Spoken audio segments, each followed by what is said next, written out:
नमस्कार, स्वागत है आपका अखंड गौरव न्यूज में। मैं हूं विनोद गुप्ता गौरव। आइए नजर डालते हैं आज की कुछ खास खबरों पर। लोकसभा चुनाव 2024 के नतीजों में भाजपा को यूपी में बड़ा झटका लगा है।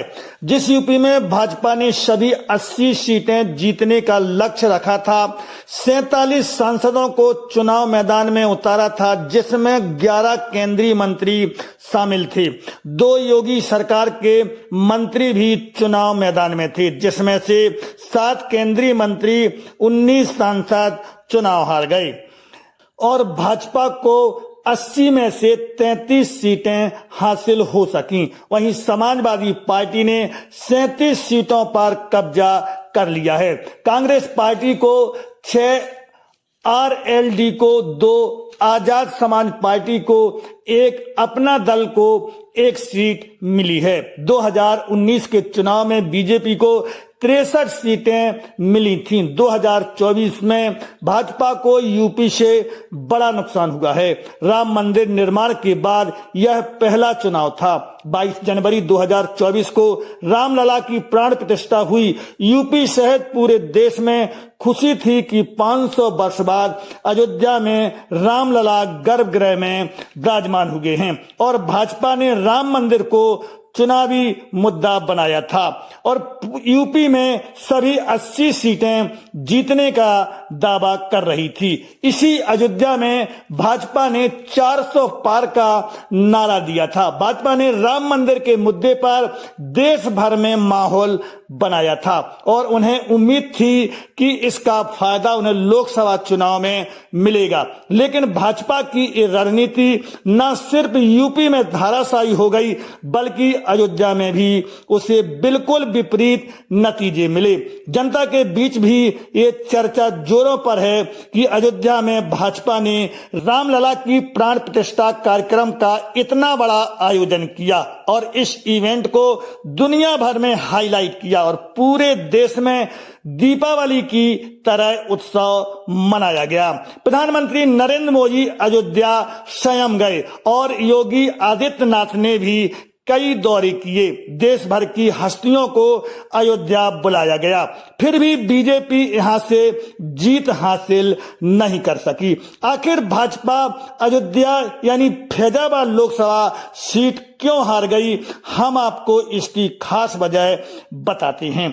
अयोध्या में पारसी बिरादरी बड़ी संख्या में है। ऐसे में समाजवादी पार्टी ने पारसी चेहरे अवधेश प्रताप को फैजाबाद से अपना उम्मीदवार बनाया। यूपी की सियासत में अवधेश प्रताप दलितों का एक बड़ा चेहरा है और उनकी छवि एक जमीनी नेता के रूप में मानी जाती है। समाजवादी पार्टी को अयोध्या में दलितों का खूब वोट मिला।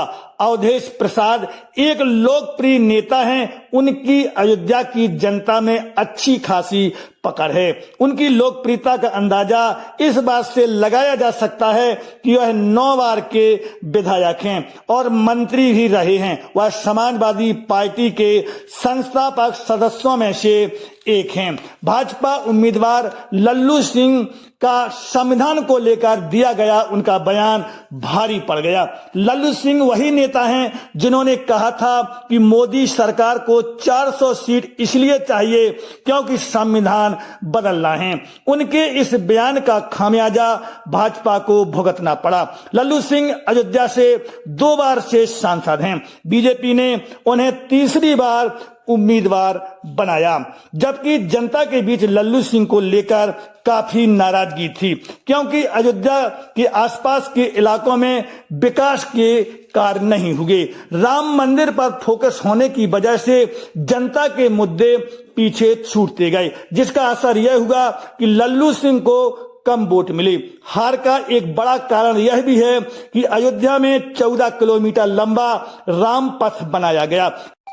इसके अलावा भक्ति पथ और राम जन्मभूमि पथ भी बना। ऐसे में इसकी हद में आने वाले घर और दुकानें टूटी, लेकिन मुआवजा सभी को नहीं मिल सका। उदाहरण के तौर पर किसी व्यक्ति की 200 साल पुरानी कोई दुकान थी, लेकिन उसके पास कागज नहीं थे तो उसकी दुकान तो तोड़ी गई, लेकिन मुआवजा नहीं दिया गया। मुआवजा केवल उन्हें मिला जिसके पास कागज थे। ऐसे में लोगों के बीच नाराजगी भी थी, जिसे उन्होंने वोट न देकर जाहिर किया। अयोध्या में बीजेपी को अपने नेताओं की बयानबाजी और प्रोपोगंडा भी भारी पड़ा। जनता के बीच मैसेज गया कि बीजेपी आरक्षण को खत्म कर देगी, संविधान को बदल देगी। ऐसे में वोटरों का एक बड़ा तबका सपा की ओर चला गया। इसके अलावा यूपी में 7 केंद्रीय मंत्री चुनाव हार गए। अमेठी से स्मृति ईरानी, मुजफ्फरनगर से संजीव बालियान, लखीमपुर खीरी से अजय मिश्र टेनी, चंदेली से महेंद्र नाथ पांडे, जालौन से भानु प्रताप वर्मा, फतेहपुर से साध्वी निरंजन ज्योति, सुल्तानपुर से मेनका गांधी को हार का सामना करना पड़ा। इसी प्रकार 19 सांसद चुनाव हारे। मोहनलालगंज से कौशल किशोर, आजमगढ़ से दिनेश लाल निरहुआ, बस्ती से हरीश द्विवेदी, आंवला से धर्मेंद्र कश्यप, धोर्रा से रेखा वर्मा, कैराना से प्रदीप कुमार, कन्नौज से सुब्रत पाठक, कौशाम्बी से विनोद सोनकर, मछली शहर से बीपी सरोज, प्रतापगढ़ से संगमलाल गुप्ता, रामपुर से घनश्याम लोधी, सलीमपुर से रविंद्र कुशवाहा, संत कबीर नगर से प्रवीण कुमार निषाद, सीतानगर से राजेश वर्मा, हमीरपुर से पुष्पेंद्र चंदेल, एटा से पूर्व मुख्यमंत्री कल्याण सिंह के बेटे राजवीर सिंह, इटावा से राम शंकर कठेरिया, मैनपुरी से जयवीर सिंह चुनाव हार गए। यूपी में हार का एक बड़ा कारण सांसदों की निष्क्रियता भी रही है। टिकट बंटवारे के समय भी विधायकों ने एवं क्षेत्रीय नेताओं ने सांसदों का विरोध किया था, परंतु पार्टी हाईकमान ने इस ओर कोई ध्यान नहीं दिया। राष्ट्रीय स्वयंसेवक संघ की भी भाजपा द्वारा उपेक्षा की गई, जिसका खामियाजा बीजेपी को हार के रूप में भुगतना पड़ा और भाजपा बहुमत का आंकड़ा नहीं छू पाई। हालांकि एनडीए गठबंधन के सहयोग से नरेंद्र मोदी तीसरी बार प्रधानमंत्री पद की शपथ लेंगे। ब्यूरो रिपोर्ट, अखंड गौरव न्यूज, छतरपुर। चैनल को सब्सक्राइब करें, वीडियो को लाइक कमेंट ज्यादा से ज्यादा शेयर करें। खास खबरों के लिए देखते रहिए अखंड गौरव न्यूज, साहस सच कहने का।